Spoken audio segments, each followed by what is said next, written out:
35,000 টাকার ডিসপ্লে কিন্তু মাত্র 1500 টাকায় ঠিক হয়ে গেল। হাসান ভাই কি করতেছেন আপনি?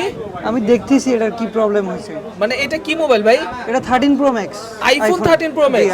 এটা কি 13 ডিসপ্লে নষ্ট হয়ে গেছে না ভালো আছে? না, এটা সমস্যাটা এখন বর্তমানে রেগুলার হয়ে গেছে। এটা আপডেটের কারণে এই প্রবলেমটা হয়। ওকে, এটা নষ্ট হয় না, এটা আমরা সলিউশন করে দিব ইনশাআল্লাহ। মানে এটা সলিউশন করা সম্ভব? জি হ্যাঁ, অবশ্যই সম্ভব। কি 5 বলেন মিনিটে ভাই? ওকে করে দেব। 5 মিনিটে ঠিক হয়ে যাবে? জি 5 মিনিটে হয়ে যাবে। 5 কি মিনিট বলেন বেশি ভাই? লাগবে না ইনশাআল্লাহ। ভাই এই অরিজিনাল ডিসপ্লেটাই থাকবে তো? হ্যাঁ একদম এটাই থাকবে, চেঞ্জ হবে আচ্ছা না। ভাই, মানে কেউ বুঝতে কত টাকা পারবে লাগবে? 5,000 না 10,000?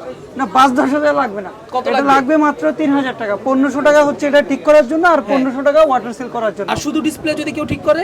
শুধু ডিসপ্লে ঠিক করলে 1500 টাকা।